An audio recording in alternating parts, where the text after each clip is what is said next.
Hi, everyone. Okay. So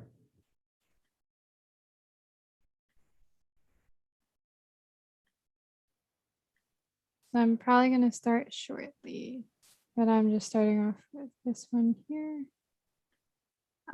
If anyone, so I will have another slide that goes into more detail about this, but I'll like the recording of this video will be on YouTube Live. So at this time, if you want to, take off your pictures from your Zoom accounts, change your full name to your initials, or also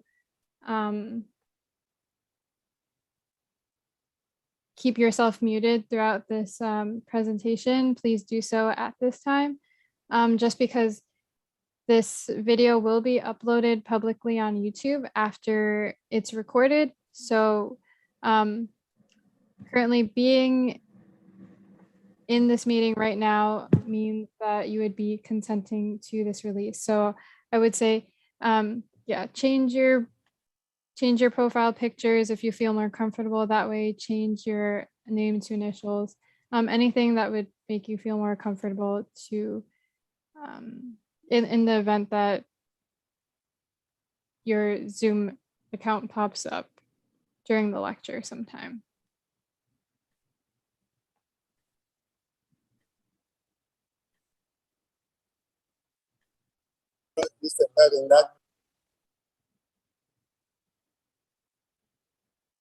Okay, so I think I'm gonna start. Oops, let me just do this.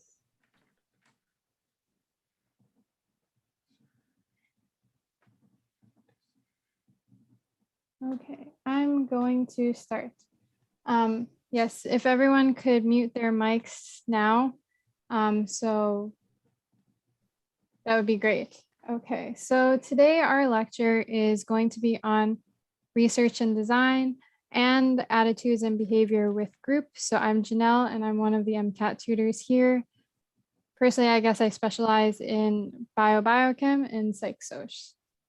So now we're going into this, which is the consent to audio or video recording release. So as I had previously mentioned a little earlier, this webinar will include audio and video recording. And so by staying in this meeting, you are agreeing to have your name and or other identifying information associated with the video or audio recording to be displayed.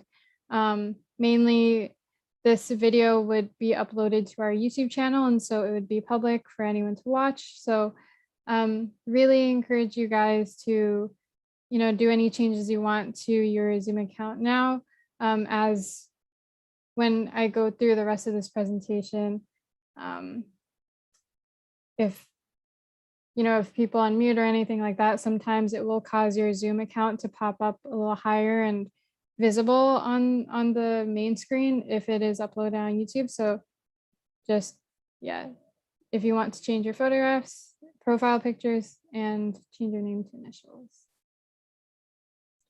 Okay, so I will just go a little bit into the course. So if this is your first time attending one of these MCAT courses, we are currently in a 15-week full course program, which started on June 17th. Our schedule is 3 lectures per week. So we have Thursday, Friday, and Saturday. All of them are at 8:30 p.m. Eastern Standard Time. And we also have 1 office hour session per week on Sunday at 8:30 p.m. Eastern Standard Time. So our goal for all of these MCAT lectures is to cover most of the highest yield MCAT content to really help you guys who are studying for MCAT now. And the ways that we kind of stay connected is through the GroupMe. So this is the GroupMe link on the screen here. It's a great way to contact all the tutors, and we put all of our updates or changes on this GroupMe. So it's really easy to hear about if there are any changes to the course or anything like that through there. Plus, a lot of students connect and ask questions on the main chat. So that's also what we use it for. I also have the link here for the YouTube channel. So you can see all of the past recordings of our past MCAT lectures. And we also have some other videos that have lectures from doctors and some other advice videos for the pre-med journey. So today our learning objectives are to review the scientific method, review important terms used in studies and experiments, review different types of studies, understand the difference between correlation and causation, review conformity and obedience, and the major studies associated with these concepts, and also to understand different ways being in groups can influence attitude and behavior. So, yes. So our first segment we want to go through is research and design. And this I feel like would be a review for most of you guys. So I'm just going to start off with the scientific method. And so many of you guys have probably seen this in your bio classes or even some chemistry classes. But we start off usually with observation and question. And so you see something and you think, oh, this might be something that we can do an experiment on. And then we go into background research. The next step would be deriving and making a hypothesis. And then after that, you would, create your experiment to test this hypothesis. And after the experiment, you would be analyzing your results and, what you got. And from these results, you usually make a conclusion about the experiment that you just did. Now, the reason why it's in a cyclical format is because, generally, I feel like more conclusions lead to more questions because researchers and scientists want to know more about a certain topic. And so they keep doing more experiments, have more questions, and that's how they figure out more details about, processes, biological processes. And also, it's helpful for the MCAT because sometimes in the experiments that they give, especially for the biology passages and psychology, sociology passages, they kind of go through, about this part of the experiment where you get a conclusion. So it goes around the circle. And then they often ask questions about, what might be future studies that a researcher in the field would want to do afterwards. And so I think it's good to think of it as a cyclical cycle and figuring out what else potentially researchers could be looking at based on their conclusion to really understand the process. Okay, so the first step is observation and question. And so I gave an example here. Plants perform photosynthesis. That would be an observation that a student may make. And one question they might ask is, would different amounts of light cause the rate of photosynthesis to change? And so after having this question, right, usually students would do some research about the topic and look into, the properties of photosynthetic plants, look into results from past experiments that were doing a similar type of observation. And so after doing the background research, the next step would be developing a hypothesis. And a hypothesis is a precise statement used to explain a phenomenon that can be tested through experimentation or observation. It's usually in an if-then statement form, and commonly they usually develop a null hypothesis and an alternative hypothesis. Probably the alternative hypothesis is the one that's like more commonly known, especially when you're younger and growing up. I feel like the null hypothesis was something that you kind of learn as you're learning about significance and statistical significance. So the null hypothesis usually is there, and it predicts no statistical significance between the variables being studied. So for example, with our photosynthetic plants, it could be that different amounts of light don't change the rate of photosynthesis. And that would be like the null hypothesis. And then the alternative hypothesis predicts that there is a statistical significance between the variables being studied. And so in that case, it might be something like increasing the amount of light exposure would lead to a statistical or a significant difference between the rate of photosynthesis of the plant. And so usually when we are doing experiments, we are trying to reject the null hypothesis in order to keep that alternative hypothesis or what we're really kind of looking for. And then after the hypothesis is the experimentation portion. And this is really how we test our hypothesis. And so some major, I guess, terms to think about for the experiment portion, sample size, which is the amount of, so in our example, we're using plants. So it would be like the amount of plants that we're using to test our particular experiment. And generally a larger sample size is better in order to kind of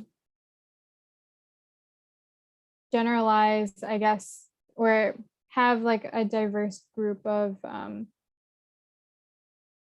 participants in a study, if the study involves humans, that is. And then, so larger sample size is always better for experiments generally. And then there are also constant variables. And so those are things that stay the same in a controlled experiment. So in our plant example, it might be the amount of water, we're giving the plants, the temperature that the plants are in, all these little things. And then after that are controls. And so controls are usually what we are comparing our experimental processes to. And, popular types of controls that they might test you on during the MCAT is like a positive control and a negative control. So a positive control is like, the way I would describe it is it's something that is already going to happen based on prior, like rigorously tested experiments. So as in, like, let's say for the plant example, that a certain amount of light exposure will cause this particular rate of photosynthesis, then that would be like a positive control where the outcome already and that the outcome should occur as it normally would.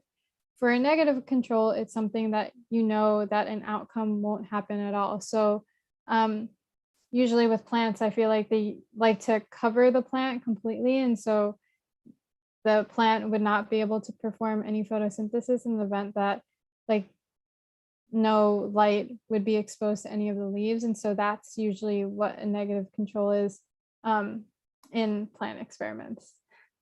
And then for an independent, so the main things that we would be modifying are the independent variable. So that's the variable that is being manipulated or deliberately changed in these type of controlled experiments. And the dependent variable is the variable that is being observed and changes in response to the independent variable. So it's usually what we are measuring. And so I put up this diagram here, this graph on the left upper corner. So the independent variable is usually always on the x-axis. So it's what we are changing. And the dependent variable is usually always on the y-axis. So what we are measuring and how it's, affected by these changes on the x-axis. So when you are also looking at graphs on the MCAT that they may give you about experiments, just be aware of this, like usually the independent variables on the x. So if you read an experiment that the researchers are manipulating a certain variable and they give you a graph, you know that that variable manipulation is happening on that x-axis. So now I am going to go also into sampling methods. So I previously mentioned sample size, and so there are actually many different ways to, create this sample that you will be experimenting on. So I guess this is especially useful for the psych-social section because that's usually where they would be testing sampling methods. But simple random sampling is when each individual is chosen entirely by chance and each member of the population has an equal chance or probability of being selected. Then systematic sampling is when individuals are selected at regular intervals from the sampling frame. And then following that, stratified sampling is when the population is first divided into subgroups or different strata who all share a similar characteristic. So potentially an example for that could be like lower class, middle class, upper class type of stratification that share that similar, in a way, financial status. Next, clustered sampling is when subgroups of the population are used as the sampling unit rather than individuals. And so clusters, they usually do groups of, they just use like different subgroups of a population. So that could be, I feel like several experiments like to do by certain, if we're doing plants, certain species, those would be like the subgroups and those are used as the whole unit. And then next would be convenience sampling, which is when participants are selected based on availability and the willingness to take part in the study. So sometimes you might be doing like a clinical trial and, the patients that you are seeing in the clinic on a regular basis are the ones that are easy or convenient to recruit. And so that's kind of, you sample these participants who are just willing and able to do it. And then quota sampling is when interviewers are given a quota of subjects of a specified type to attempt to recruit. So I put parentheses here, like if they require 10 adult men and 20 adult women to be in a study, then the recruiters are looking exactly for this quota and trying to fulfill it. And then next is judgment or purposive sampling, which relies on the judgment of the researcher when choosing who to ask to participate. So in that case, it would be the recruiter would be, communicating with the researcher as to who they might want to ask, or if they probably find certain people, they might double check with the researcher if the researcher wants that person to continue doing the study or going forward if they hadn't really done anything yet. I have a quick question. Oh, sorry, could we just keep the questions when we have a question just to get through this part of the PowerPoint? We're going to reach a question pretty soon. Thank you. Okay, so then next, after the sampling methods, we're going to analyze results. Look at your stuff. And could you please mute, please? Thank you. So the next portion is that we are going to be analyzing results. And so when we're looking at our results, there's different terms that I feel like come up a lot on the psych-soc and bio-biochem section. which is precision, which is how consistent the results are. So, and then accuracy, how close to the accepted value the results are. And so I think a common diagram that many professors use to describe this is this target example. And so precision, when how consistent the results are, would be like how many times you're getting that same result. And so C would be the best diagram to demonstrate that. And then accuracy, how close to accepted value. When you're doing a dart game, you're trying to get in that center. And so, B would be both a mixture of accuracy, so getting that into the center of the dartboard, and then also precision, because a lot of these darts are in that similar position and are pretty consistent. And then after that is looking at reliability and validity, which are more associated with the tool that you are using to analyze your results. And so reliability is when the consistency of results from reliability is the consistency of results from repeated experiments and the degree to which an assessment tool produces stable and consistent results. So if you're using, let's say, like a tester to test how purified your water is, like how reliable it would be is if it keeps coming up with that same measurement every time you are putting it into your water. And then validity, the extent to which a measure reflects the phenomenon being studied, would be when that measure is actually showing the correct value it should. So there can be a tool that might be reliable, so it will give you the same consistent answer, but it might not actually be valid, as in it might not actually be giving you the correct results or the exact purification level of your water in that example. But to be valid is when it actually reflects the process or the topic that you are studying for your experiment. And then you are also currently looking at the significance from p-values when you are analyzing results and seeing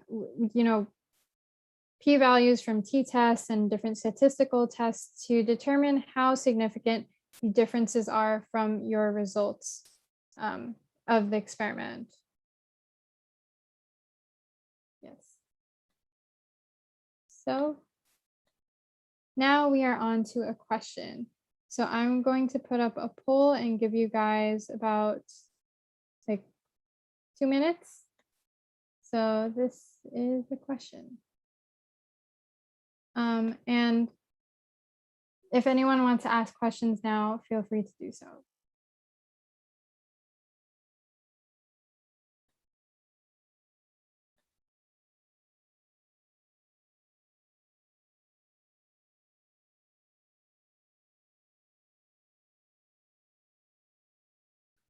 And if you have any questions that you might want to put in the chat too, feel free to do that as well.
Oh, I see a question here. So what does the alpha refer to in the p-test part? Sometimes the p-value is referred to by alpha. So sometimes they use like alpha less than 0.05, or they sometimes use p-value less than 0.05.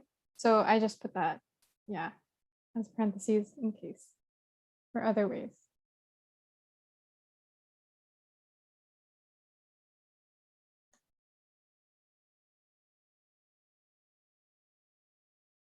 Okay, well, I'm going to close the poll in 10 seconds. So if anyone wants to get their last answers in, that'd be great.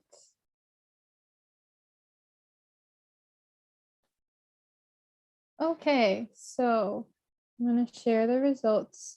We have here 8% saying A, 25% saying B, 58% saying C, and 8% saying D.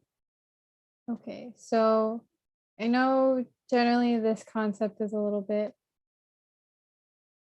it's a little bit iffy, so I saw that spread, but I'm glad that there are 25% of you that said B. I know it like reliability and precision can be quite confusing, but so I'm going to go over it right now.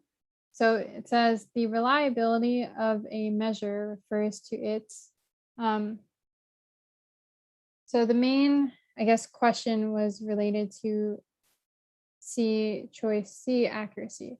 So the reliability, as in, as I was mentioning, like how often you are getting that same measure every time.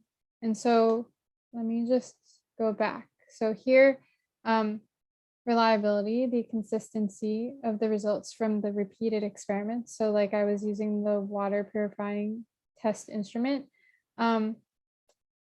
It is related. So reliability of the measure is really like the how precise and how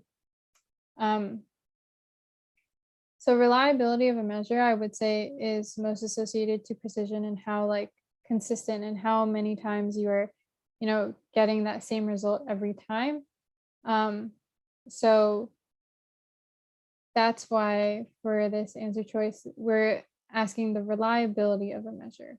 And so that's why it would be referring to its precision, not necessarily its accuracy, because in this, so it would be the validity of the measure, which would be reflecting its accuracy. And so if you just want to connect like precision and reliability together and accuracy to validity together, that would hopefully that would help like lessen a little bit of the confusion. But I know like when I was studying and understanding these terms, sometimes it was confusing for me. So if anyone has any questions, yeah, feel free to drop in the chat or unmute or whatever. Wait, which one did you say pairs together? Oh, yes. Okay. So precision pairs with reliability. And then accuracy pairs with validity. Okay, and is it safe to say that precision or reliability is more of like just measurement based, and then accuracy and validity is based on like results and everything else? So P and R is like what you do, and then A and R is like the results. It's a little, I guess, A little more complicated than that. yeah, it's a little more complicated Okay. than that. Okay, So that's like fine. so here, so precision and accuracy is like precision and accuracy are associated with the results you get, right? So you kind of just get these results that maybe like you're not exactly sure like what kind of results you're getting. But so how precise the results are, or how like similar the values that come back are, that's related to precision. And then accuracy is like if your results match, other studies that have done a similar thing. And then when it goes to reliability and validity, those two terms are more associated with the type of measuring tool that a researcher may be using Okay, to analyze those results. thank you. I have a question. Oh, word.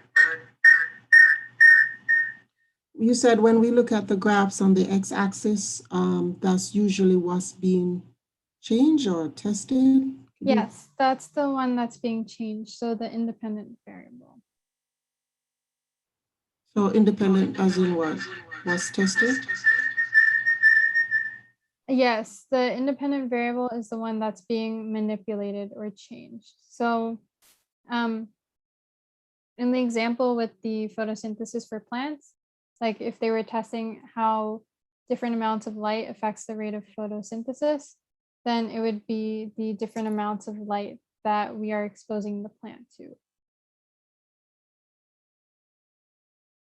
Does that help? Yes, thanks. Okay, great. Okay, so then we're gonna keep moving on. There's another question as you guys might have saw. So I'm going to put up the poll and give you guys another 2 minutes.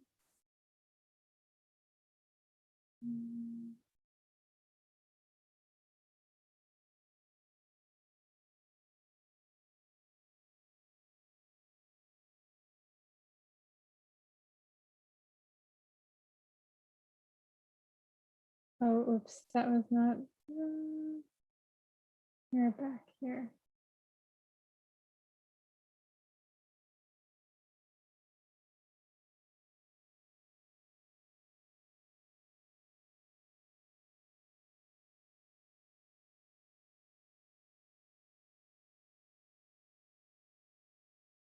Okay, sorry about that. Yes, 2 minutes from now.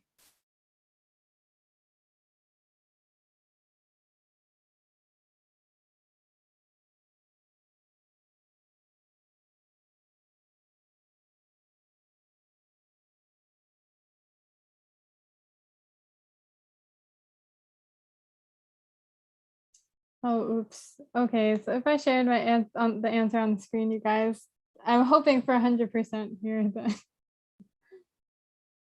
um,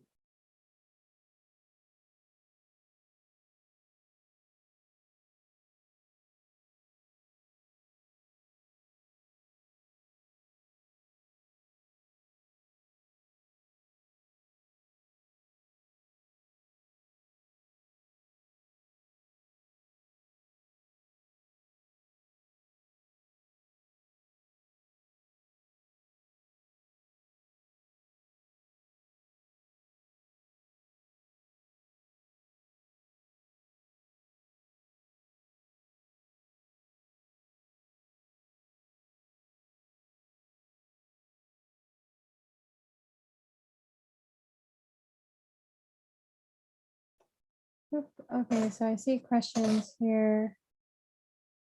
Accuracy is mostly measured with percent error. Oh yes, yeah, I believe so. That would be accuracy of how, because usually with percent error, you're comparing it to like an accepted value. So your experimental results with the accepted value. And I think the other ones were answered.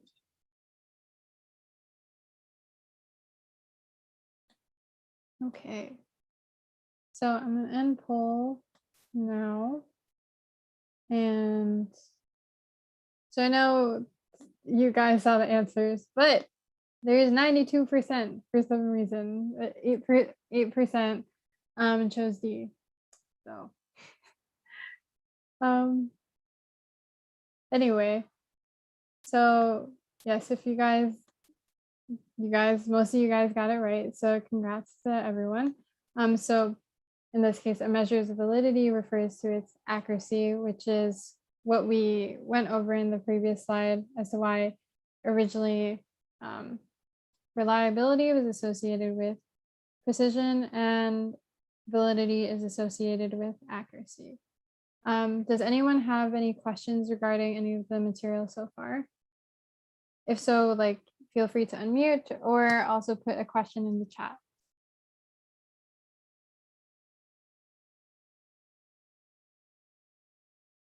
Okay, if not, we are going to go to the next slide.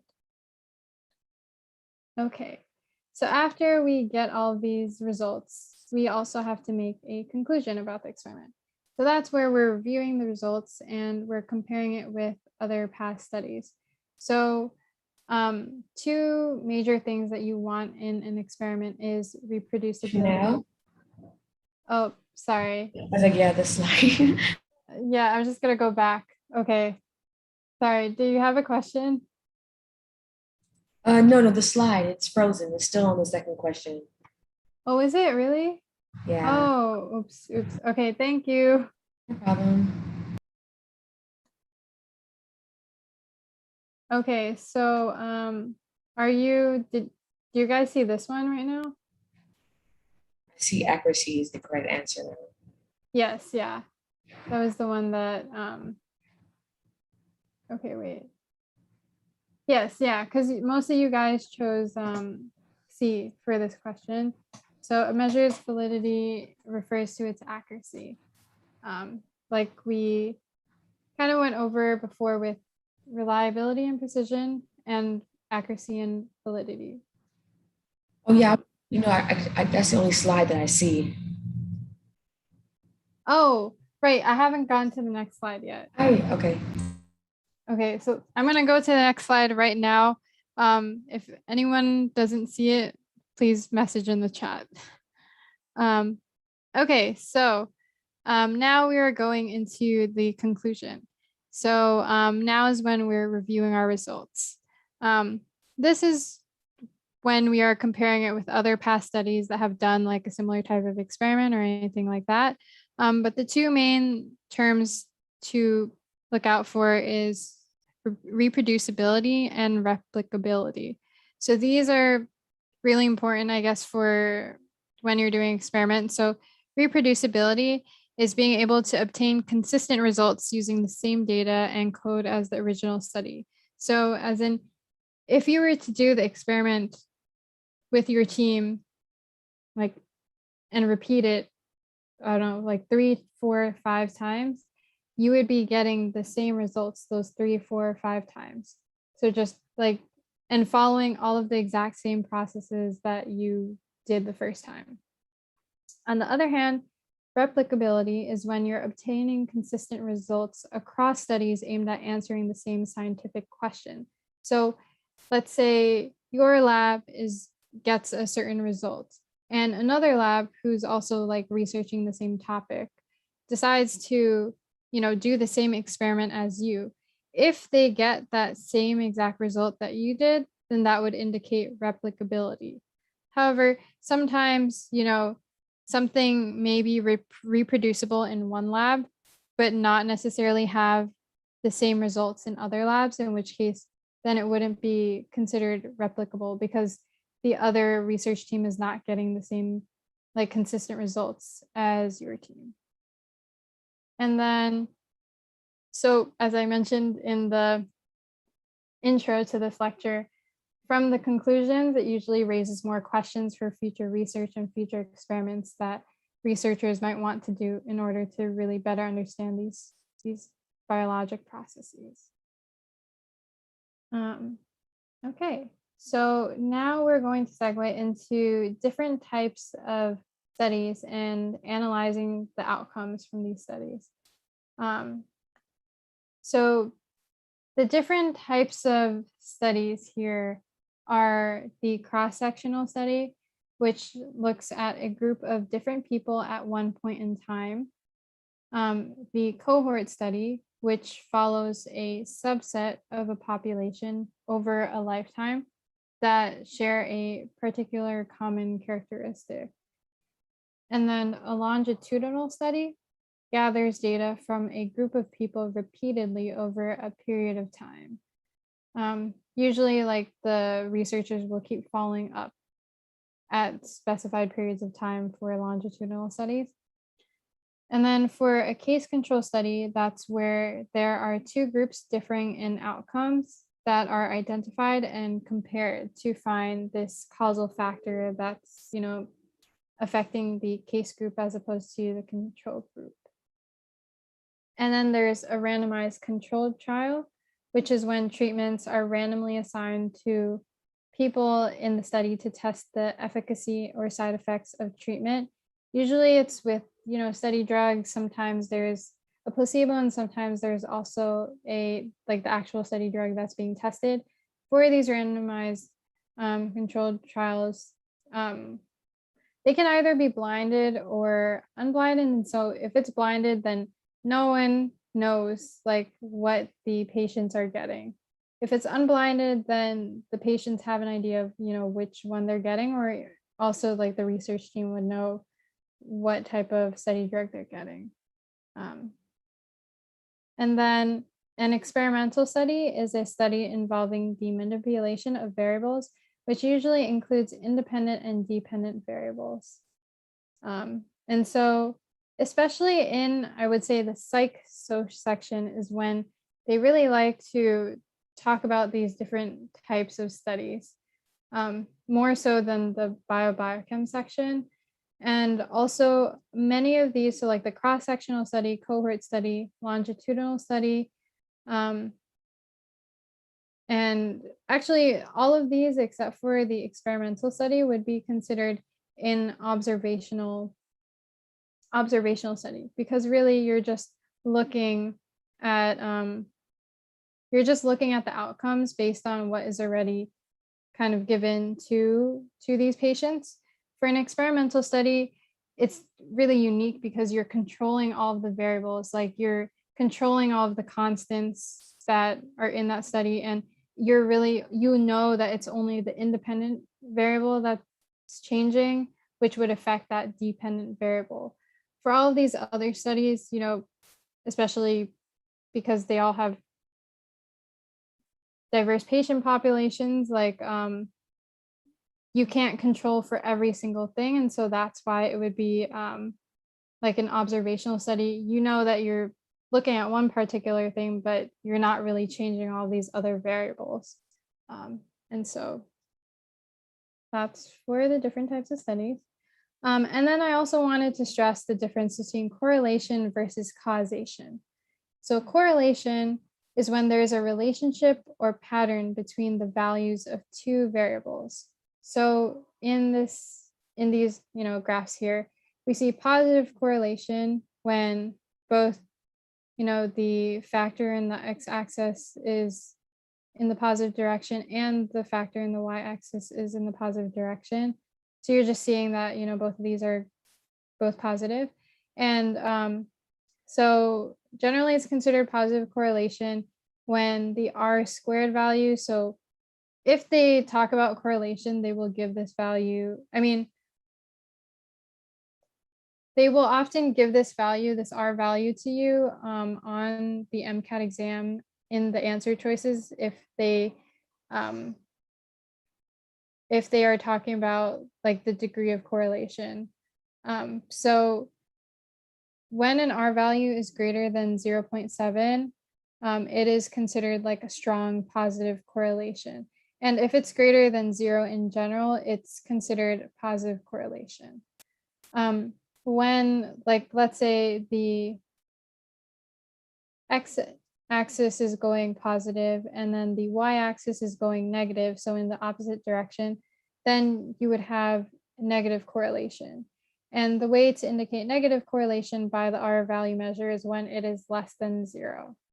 And then 0 correlation, when it doesn't seemingly have a relationship with the values, is when R is just equal to 0. So those are the different degrees of positive, negative, and 0 correlation. But and R is the value that's usually measured to measure correlation, whether it be positive correlation, negative correlation, or 0 correlation.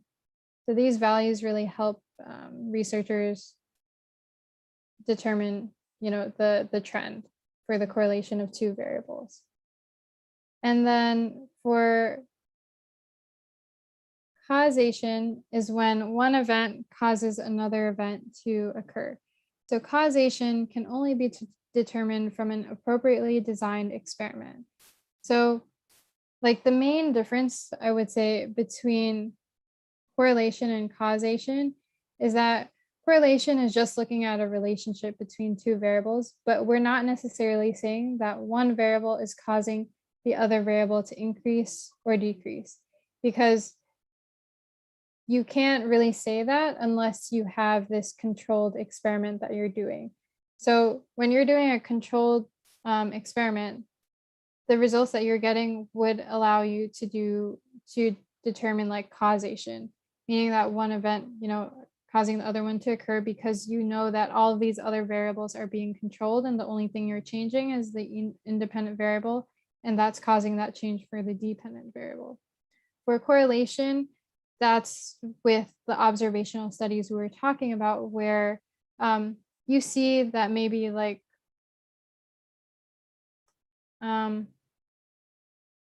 you could see that like a sedentary lifestyle is associated with more obesity, but without like controlling for all of the different factors of this patient population that you're using, you would only be observing this association between the two variables, that you may see that, more sedentary lifestyle is associated with a higher chance of obesity, but you cannot necessarily say that the sedentary lifestyle is what is causing that greater amount of obesity, because you are not controlling all of the variables.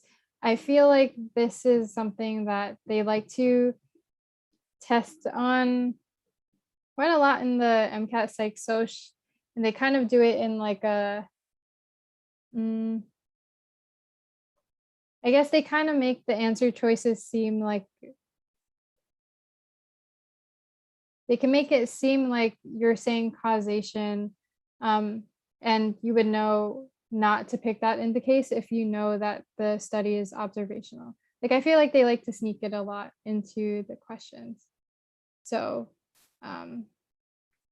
yes, that is what I wanted to stress, because they definitely like to test that a lot. So I'm going to go into the next question, and then if anyone has any questions, feel free to put that in the chat, or unmute at this time. I'm going to restart the poll now, and then let me just check the chat box. So, okay, Opal said, can I say the difference between the two is that causation can only be observed and not experimentally tested? Oh, so it's actually quite the opposite. So causation can only be experimentally tested. So having that controlled experiment can only lead, that's the only way that you can say that something caused something else to happen. On the other hand, correlation is associated with like an observational study, like the cohort studies, the case control studies, because you can't control for every single variable that you're analyzing. Okay. Great.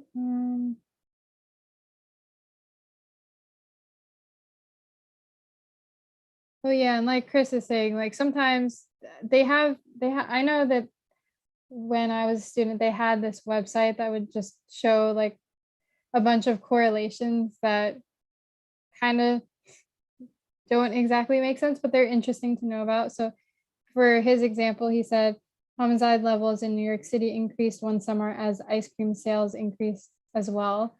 And so I and he don't exactly think that ice cream is what caused an increase in homicide levels, but sometimes you just see this correlation. And as you can see, correlation does not necessarily mean causation. But yes, okay.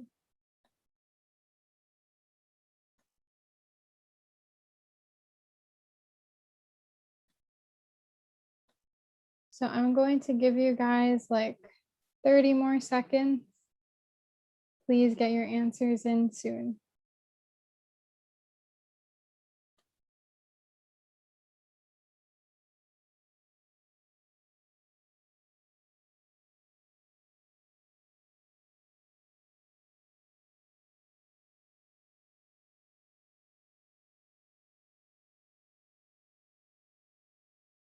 Okay, so I'm going to end the poll right now and share it. So you can see here, 89% said choice C, and 11% said I have no idea.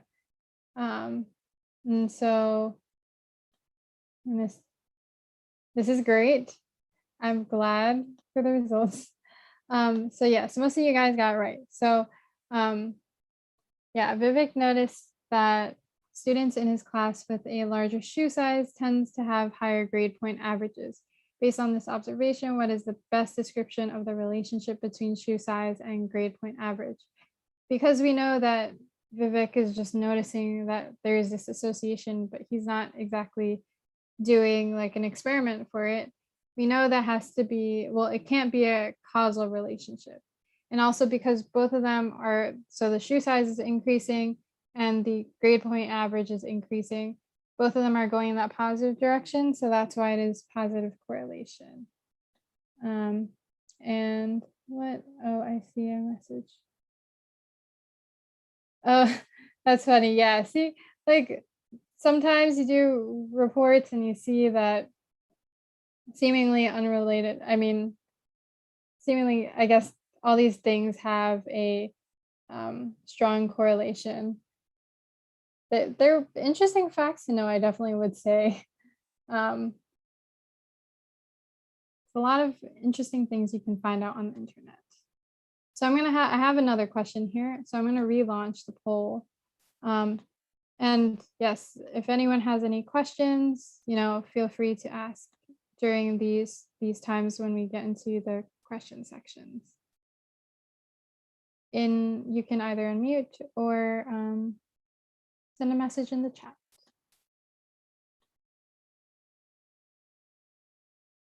And I'll give you guys 2 minutes for this.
Okay, if you guys want to get your answers in like 30 more seconds.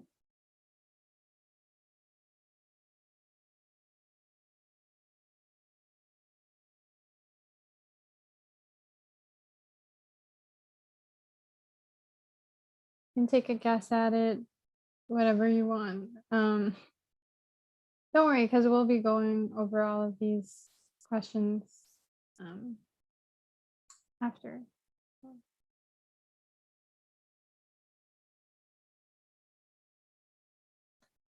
Okay, so ending now.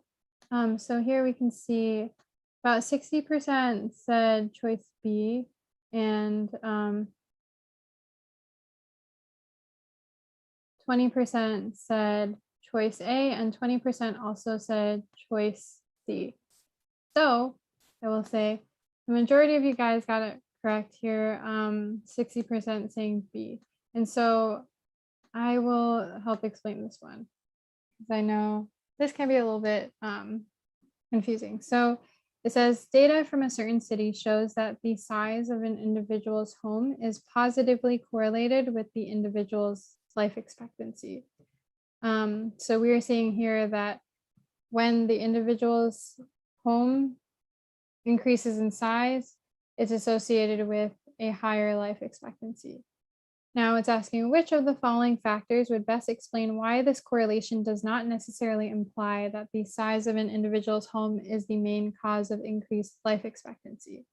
So based on this question, we are looking for why there could be possible other reasons as to how come the size of an individual's home is associated with increased life expectancy, aside from like the two variables that we're looking at right now. And so with choices C, D, and E, they aren't quite doing that. So E is just saying some responses may have been lost during the data collection process, and citizens C saying the citizens were not selected at random for the study. That's associated with, sample size and responses. So that's not quite related to, I guess, how we want to answer this question. And then for D, it's saying there are more people living in small homes than large homes in city. And this is regarding the amount of people in the homes as opposed to how it would be associated with like the size of home is and the life expectancy. So Opal here is asking, what is the question asking us in layman's terms? So it's really asking you to find or to pick an answer choice that explains why, like, is another reason why a larger home is associated with a higher life expectancy. Because we're trying to find, so here it says which of the following factors would best explain why this correlation does not necessarily imply.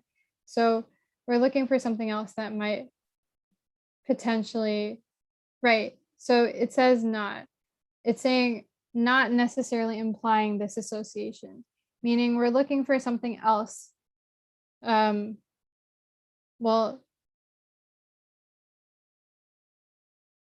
Right, so not why this correlation does not necessarily imply that the size of the home is the main cause of increased life expectancy. So we see this correlation, but we're trying to explain why there might be something else that is causing this correlation as opposed to what we are given with the variables. Yeah, okay, great. So then we go to, so choice C, D, and E are a little bit more, I guess, out there. And then for choice A, larger homes have more safety features and amenities, which lead to increased life expectancy. So we see with choice A, we're kind of reinforcing this correlation and reinforcing this idea that a size of an individual's home is the main cause of increased life expectancy, because they're saying that larger homes have more safety features, which would be leading to increased life expectancy. So this is not what we're, as the question is saying, which one does not necessarily imply this, we are not looking for this particular answer choice. But for B, it says the ability to afford a larger home and better healthcare is a direct effect of having more wealth. So we see in choice B, we're introducing another reason, which is having more wealth is what is causing, like, is allowing individuals to have the ability to afford this larger home and have better healthcare. And so we see that with choice B, it's not only like that a larger home is associated with, a larger home is the main cause of increased life expectancy, but actually here it's having more wealth is contributing to both of these, which is why it's causing this correlation. Does anyone else have any questions from this? If not, I'm going to move on to the next slide. So now we're going into attitudes and behavior with group. And so just some terms. Attitude is a learned tendency to evaluate people, issues, events, and objects in a certain way. So that's usually, I feel like, by thought. And then behavior is an organism's activities and responses to external or internal stimuli. So like when like an individual actually acts out on their thoughts or does like has an interaction between a person, like in this little cartoon, it's this guy getting angry at his probably employee. And so I think very common terms tested for attitudes and behaviors with groups, one of them is conformity. So conformity is a tendency for people to modify their behavior so that it is in line with group norms. And so there are two different types of influence that may affect the reasons for conformity.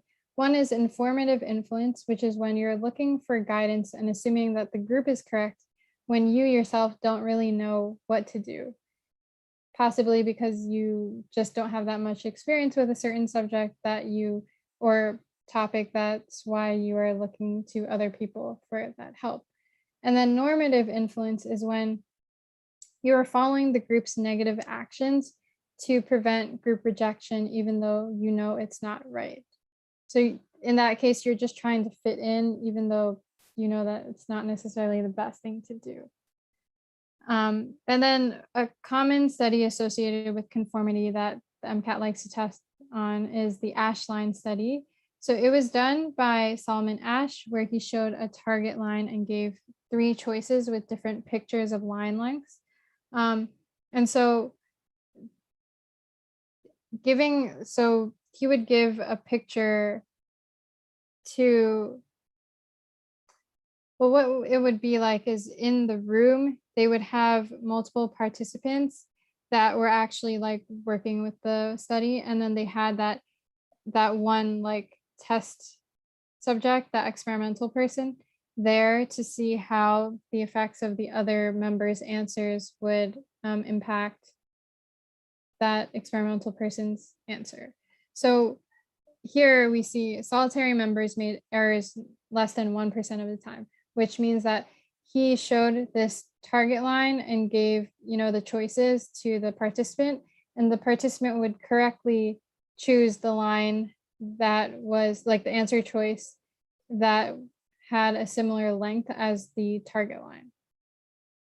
But when they were put in a group, 75 participants gave the wrong answer at least once, and 33 conformed every single time with the group when like they were surrounded with a group who gave the wrong answer for that target line, and they were the ones that, and they were that one person in the room that was the actual experimental person and had to decide, should I be going with like what everyone else is saying or say the answer that I definitely believe is right. And so that I feel like that would be associated with like a type of normative influence, because you already know that the answer is not right, but you're just kind of going with the group, because you may think that you may be rejected from the group if your answer is not in line with everyone else. So that's just a popular study.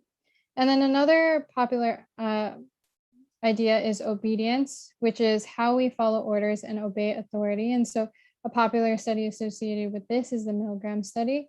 In the Milgram study, I gave a diagram on the right here. It was done to study the willingness of participants to follow authority figures that instructed them to perform behaviors that conflicted with their beliefs and morals. So here we see that E is supposed to be, well, hold on. So the participants were told that first that this was a study looking at punishment and memory/learning, and then that there was a teacher and a learner, and the teacher was instructed to teach the learner a number of words. So the teacher here was the person that was being tested on. So that was like the experimental person.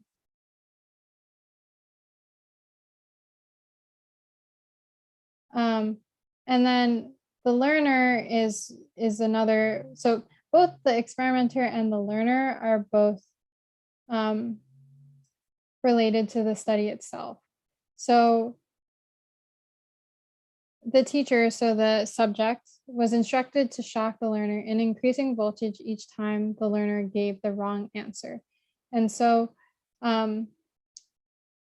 it would get to a certain point where they kind of had like a, I believe it was like a covered screen. So the experimental subject didn't actually see like the learner across the way, but rather they heard their responses and screams or like recordings of screams to the voltages that the teacher was supposed to be giving every time they gave the wrong answer. But basically from the results, 65% shocked all the way to the 450 voltage by the experimenter's instruction, because the experimenter was the one that was telling them to increase this voltage. So as we can see, like the experimental subject here was listening to the experimenter, even though he or she knew that the learner was experiencing this excruciating amount of pain, just because of how I guess our tendency is to obey authority. And so it's kind of shocking. It's a little scary, but yes, just be aware. And then here's another study that looks at both conformity and obedience, which is the Zimbardo prison study or the Stanford prison experiment. And that's looking to see how conformity or obedience can result in acts different from usual or even contrary to how they would think or act. So just some preface about this study. Actually, all the students knew every single detail about the study, and they willingly participated and were randomly assigned as guards or prisoners. So this is a little different from the Milgram experiment, where they kind of didn't exactly tell the subjects everything about the study. And then in addition, guards could not physically harm prisoners, but could create fear, loss of privacy, loss of control, and loss of individuality for the patients, for the not patients, but the prisoners. But the study actually had to be stopped early because by day 2, prisoners were starting to have mental breakdowns, and about half of them had mental breakdowns by day 6, which is a little, it's crazy, right? Because the students were all on, in a way, the same playing field before going to the study, and then they were suddenly assigned as guards or prisoners just as a part of the study protocols. So just being moved into this other environment has really just like influenced their mode of thinking, to conform to, you know, the practices of the prison, and then also be obedient to all of the guards who are probably just their other classmates that were there in the study. So this experiment really shows us that the influence situation can have on our behavior and the role of internalization, and in this study, internalizing like all these factors of the new environment. So that's a common experiment that they like to refer to sometimes. And then here I wanted to go over the factors that something happening like this. The factors that influence conformity and obedience. And so when all of these different factors do, so group size, people are more likely to conform in groups of 3 to 5. And then also unanimity, which is when opinions of the group are unanimous, there is a higher chance of conformity and obedience. So like when everyone is saying that same answer, there is a higher chance that the other people will also put that same answer. And then in the ASH experiment, right, one supporter answered correctly before the experimenter, and full compliance of participants dropped to 5%. So like, because it was a room full of all supporters, once that one person actually once that one person before the actual like experimental subject answered that right answer and it was different from the previous people before, that experimental subject was able to, choose the right answer instead of conforming with everyone else's answer choices. And then, so group status also influences conformity. So, when you're in school or high school, a lot of children look up to the popular group and they kind of listen to that popular group that has a higher group status in a sense. And then group cohesion is when you feel a connection with the group, then you would probably more likely conform with that group. And then observed behavior. So when people believe that their behavior is observed, they tend to try to be on their best behavior as possible, and then they usually tend to, listen to authority, so with obedience. And then there's also public response, which is when, some behaviors are returned with acceptance and others are returned with shunning, and that's why people tend to conform and be obedient to like the certain rules that a society may enforce. And then also physical proximity. So when people are closer in physical distance, they actually are more likely to conform as well. So that was interesting. And then also I wanted to go into group interactions. So a common thing that they like to test are these terms here. So bystander effect is when an individual may feel less inclined to take action because of the presence of others in a group. So the reason for this is the diffusion of responsibility. So because individuals are surrounded by others when help is needed, they feel less personal responsibility and are less likely to take action when needed. So the biggest example that they like to refer to in PSYCH is Kitty Genovese, who is a 28-year-old woman living in New York City, who was stabbed, raped, and robbed while 38 people were in vicinity. So because all of these people were there watching her, they felt that diffusion of responsibility. They didn't feel as responsible for reporting everything that was happening to her. However, like if there were less people or there was only one or two people that might have been witnessing that, there is a higher chance that that individual would take action.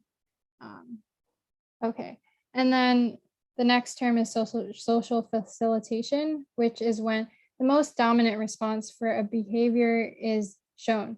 So this is like when you're practicing playing an instrument. If you are constantly practicing and you make a mistake in this particular part of the piece, social facilitation is when like you're performing in front of a group and that public audience kind of heightens your awareness to all these people that are watching you, and this causes that more dominant response or something that you are more likely to have done with your practice to be exhibited in that performance. So if you do constantly make a mistake in this particular portion because of your nerves, in a sense, you will also make that particular error in your performance unless you had changed that earlier on in your practice sessions. And then social loafing is a tendency to put less effort in group tasks if the individual contribution is not evaluated. So, when you're doing group projects and the professor just grades the group as a whole, it doesn't quite give as much responsibility to each individual person, and then the other group members feel like they should just put less effort. And then the Hawthorne effect, finally, is a type of reactivity when individuals modify or improve their behavior in response to awareness of being observed. So that's kind of what I was referring to in the previous slide on just knowing that people are watching you. Usually people try to be on their best behavior when they know that that's happening. And then also in a group, when you're problem solving or making decisions, these are common terms as well that they like to test a lot. Group polarization. So when other people in your group have the same opinions and you add another person in there who has that same opinion, it will cause, and they're able to discuss, it will cause their opinions to be even more polarized, more to that specific area that they're believing in. So like an example I gave here was training a cat with treats versus a collar. If all of the people in the group believe that they should train a cat with treats, then as more people who have the same opinion discuss with them, they will feel even more likely that they should train cats with treats instead of collars. And then groupthink is when you're maintaining harmony among group members. And people feel that harmony is more important than carefully analyzing the problem at hand. And so usually in these cohesive groups that have respected leaders, usually the other people try to suppress their own opinions just to maintain that harmony. So an example here, if a leader says to put down a mischievous cat for protecting the neighborhood, the members of this group would not argue and just agree to put down the cat according to this groupthink idea. And solutions to groupthink tends to be to bring in like outsiders, also not letting the actual leaders share their opinions. So, the group is not aware of that higher positioned person's opinion. And then also having smaller groups, because when you have smaller groups, usually people are able to go over all of these and feel more comfortable sharing their actual opinions. Okay, so now we are on to a question. I see there are questions in the chat, so I'm going to put up a poll right now and try to address any questions that were not answered. So I'm going to give you guys 2 minutes and also double check the chat.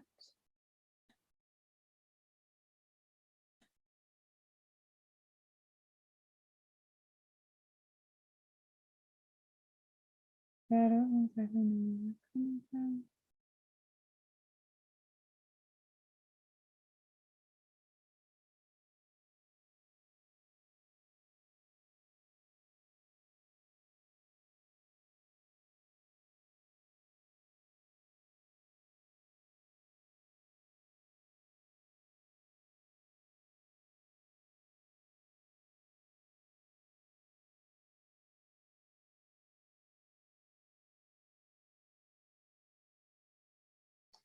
So with the polls being anonymous and showing the results before someone submitted their results, but it changing because of the majority answering that would be conformity in ASH. And the ASH experiment was used to demonstrate like this conformity between the group in the group.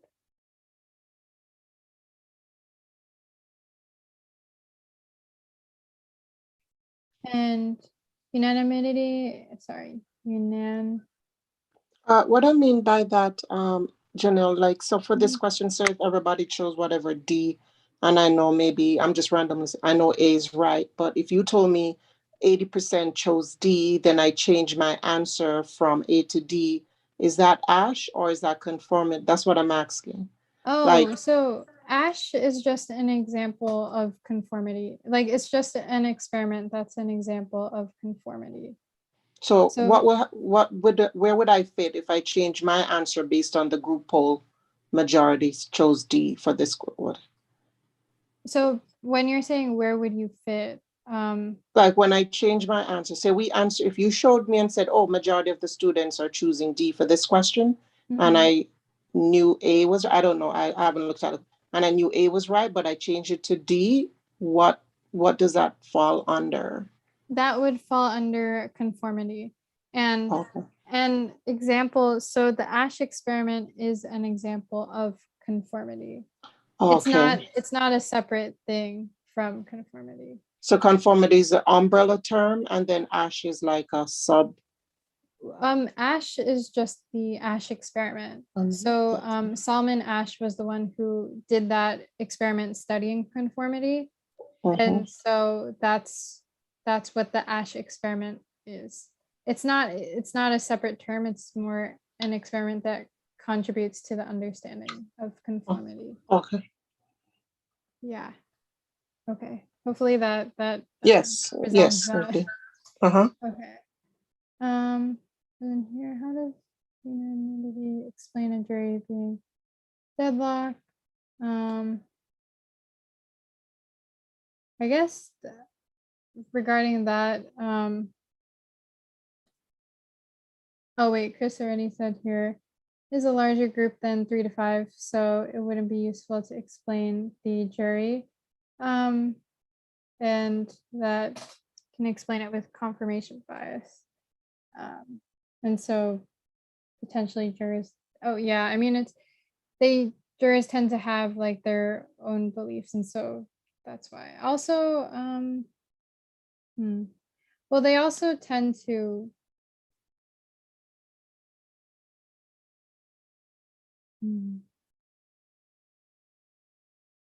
well, unanimity is when like most of the people say that same particular answer. So the jury being in deadlock, that doesn't, when they are discussing, what to do, not everyone may agree with everyone else. And so that's why there could be that potential of a deadlocked jury.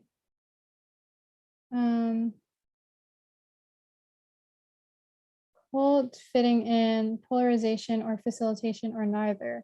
So cult, it's not really fitting in either of them, because social facilitation is just, regarding when you're presenting in front of like an audience, and that's how it would affect your behavior. Polarization, so in a way, I feel like it potentially could be associated with polarization, in the sense that if there is a person that joins the cult that has a similar idea, or like just the cult being together itself, they tend to, discuss, and they have like a stronger opinion about, their ideas, their beliefs. That's in a sense of how it might kind of fit in polarization, but like the actual idea of this creation of a cult, it's more of a different term that we would use to describe it, which is not polarization or facilitation. It's usually like a subgroup, or like one that's like a opposing group from the norm. Yeah. And then is de-individuation similar to facilitation and loafing? So de-individuation is not quite similar to social facilitation, because they like to use social facilitation a lot as an answer choice, because I think I guess the term itself kind of, if you were just to go understand it by face value, it kind of seems like it means something else. Like the social group is causing you to do this particular thing. But actually, like with social facilitation, it's responsible for your behavior in performances in front of an audience, and how your nerves can impact like your performance to do what you more commonly do in like practice before that time. And then I guess in a sense, I feel like it could be connected to social loafing, because you do feel less responsibility because you're in a group. However, I would say that with de-individuation, it's usually like a larger group as opposed to like a like group work project. But you do kind of feel like you're not as responsible. So in a way, like the idea is similar to social loafing. And then, sorry, for normative influence, are we also connecting normative influence with de-individuation? Or is that just kind of a separate term? Oh, okay, okay. Thank you. Okay, sounds good. Thank you. Okay, so I am going to reveal the answer to the poll now. Oh wow, so most of you guys, 100% of you guys chose C. So you guys are right. This is great. Yes, so we know that this is with social loafing, and so we're trying to find ways to minimize the effects of social loafing. And the main reasons for social loafing is the fact that, you know, the individual members are not held accountable for the actions. And that's why choice C is the correct answer, because you're grading both the group as a whole and each individual member on the project. So they also have to be responsible for each of their work. Okay, and then I'm going to go to another question and relaunch that poll.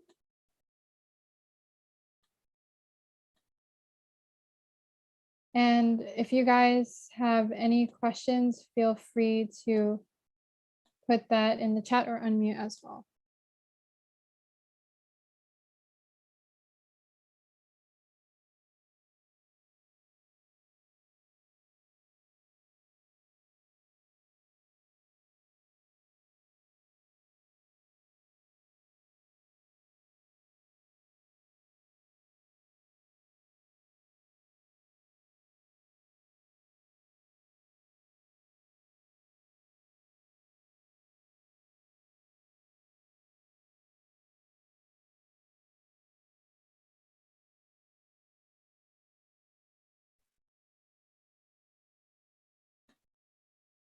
Oh, if you want, you can take a screenshot right now.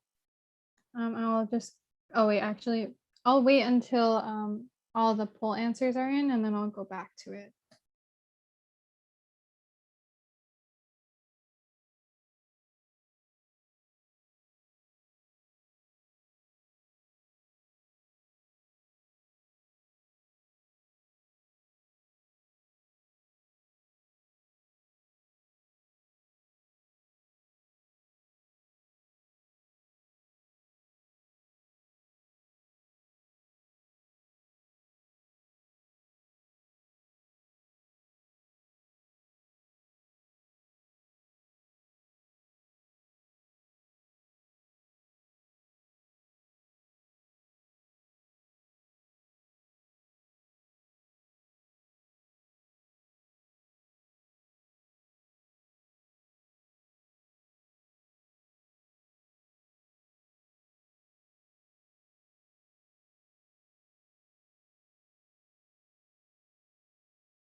Okay, so I'm gonna end poll right now.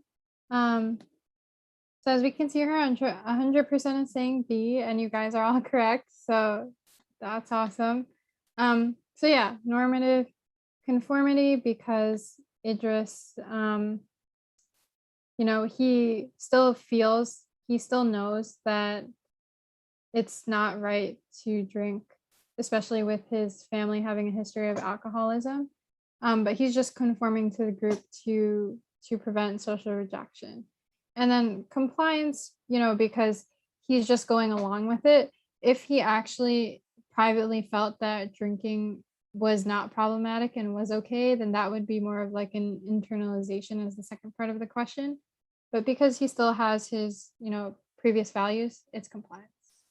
We're also gonna, I'm just gonna go quickly back to that social loafing slide. And then the next part are just questions. So yeah. Okay. So Opal, can you see it?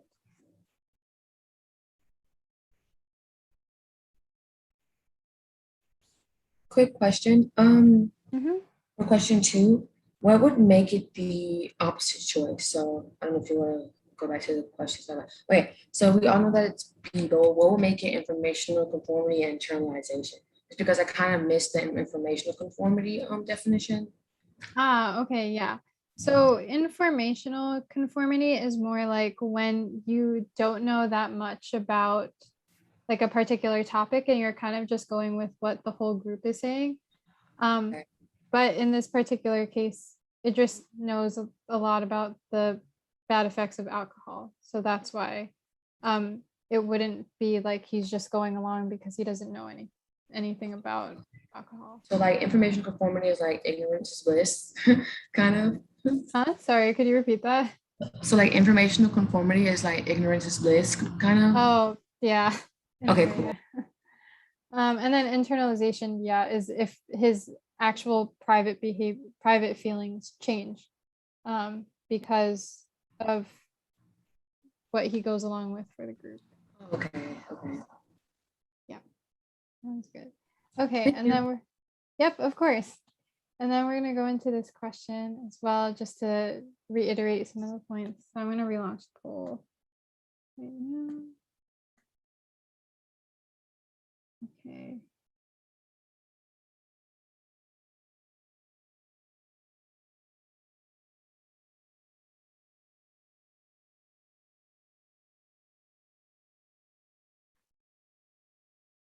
So I'm probably gonna give you guys like a minute 30, just so we can get to also like the last question.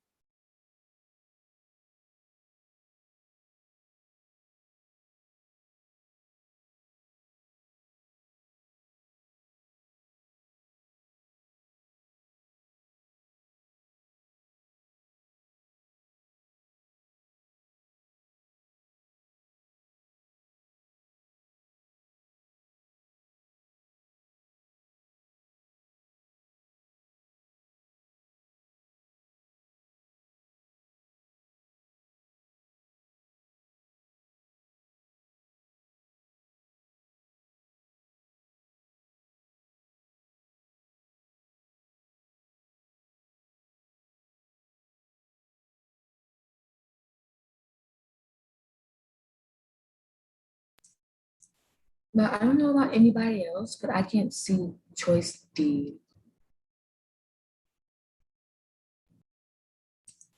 Thank you.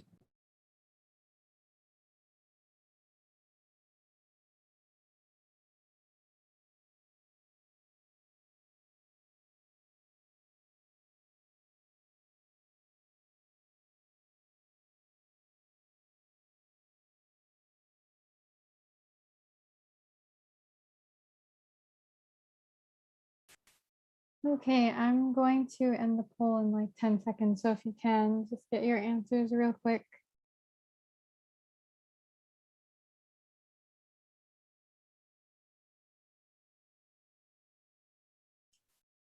Okay, so this one was a little bit more of a split with 60% saying C, 20% saying B, and 20% saying A. So I will say the majority of you guys, did get it correct, that 60%, but I do recognize that there might be a little bit of confusion. So for this question, the main thing is to reduce groupthink among the scientists to make their decision, right?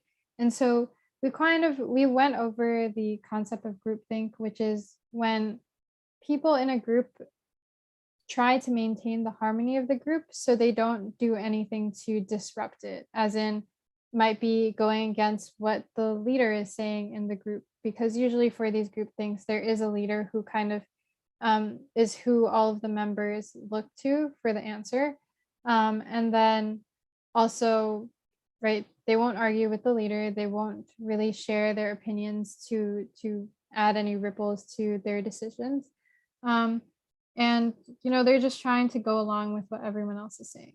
So for choice, so we also actually in that previous slide discussed ways to potentially minimize groupthink. And for choice A, it says the leader could ask the group members not to argue with one another's opinions. Now, if the leader is asking that, they would instead encourage more groupthink, because that would encourage all of the members to try to maintain that harmony and not really share their true ideas to help like advance the group's idea process. Okay, and then for choice B, it says the leader could relate his opinion at the beginning of the discussion to guide conversation. So once that leader relays his opinion, that's usually when all of the other group members will kind of try to follow along to what the leader says. So in that case, a way to minimize groupthink is to not let the leader relay his or her opinion in order to allow the group members to kind of, you know, discuss amongst themselves and not really have a direction as to what the final answer should be. And then for D, it says the leader could make a cohesive team building exercise a mandatory part of the meeting, which would also contribute to increased groupthink because you're trying to make that group cohesive and in harmony. So with choice C, when the leader asks the subset of individuals to actually critique the animal research, then he or she is giving them the opportunity to really put out their own ideas and cause more like conversation and discussion, which would help with them reaching like a good decision, because that is essentially why we want to reduce groupthink, because it actually helps with like better discussions. Okay, and then I'm going to go to this next question. I believe this is the final or second to last. So I'm just gonna relaunch the poll, and it's a pretty short. Well, the answer choices are short, so hopefully it's a little faster. I'm gonna give you guys 2 minutes.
Okay, I'm giving you guys 10 more seconds and I'm going to end the poll. So if you can, get your answers in. This is definitely the last question, actually. So thank you for sticking. Okay, so I am just going to show the results here. So we have 50% saying A, 17% saying B, and 33% saying D. Okay, so the answer is A. So there is that. I do believe then this would require some more explanation. So the question is saying there are a group of women that are planning to hike Mount Baldy in California. And they're all somewhat cautious and each wants to be prepared for the experience. So we see that these group members are cautious. And it says, when the women arrive at the mountain, a park ranger tells them that there's a chance that it may rain. They then decide that the situation is too dangerous and cancel the hike. Which group process informed their decision? So just notice in the question how it's saying already that the group members are somewhat cautious and they want to be prepared. So that's already kind of indicating that they're a little bit iffy about their full trip.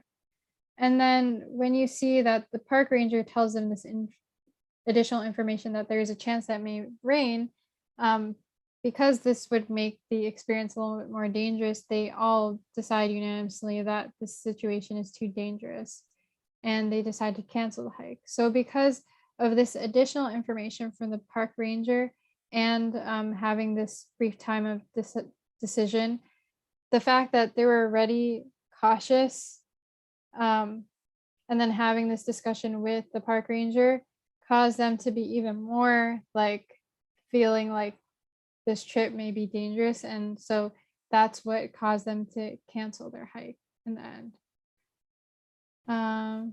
And then for B, social facilitation, as I just want to keep reiterating this point, social facilitation is not exactly the effects of how other people may affect your, like, I guess it doesn't affect your conformity to groups or anything like that. They like to put it in the answer choice for these like group polarization, groupthink questions, but it does not cause you to conform more to a group. Social facilitation is more for like your reaction to an audience and how you perform in front of that audience. And then conformity, see, it's not quite conformity because all of these women already have this initial idea or initial feeling that it's cautious. So they're not really changing their behavior at all to match with the group. And for D, groupthink, it's not quite groupthink because they're not really, well, it's not that each of the individual members have like different beliefs and are kind of like suppressing their individual beliefs, but that they all already have this cautiousness and having this additional information and discussion amongst their group causes it to get to the point where they just cancel their hike. Yeah, and then so now we're on the last slide. Thank you guys so much for staying for this whole time. I know it was a little long. Just a reminder that office hours are every Sunday from 8:30 to 10:30 p.m. Eastern Standard Time. If you have any questions about this or any topics. So I'm just gonna stop share right now.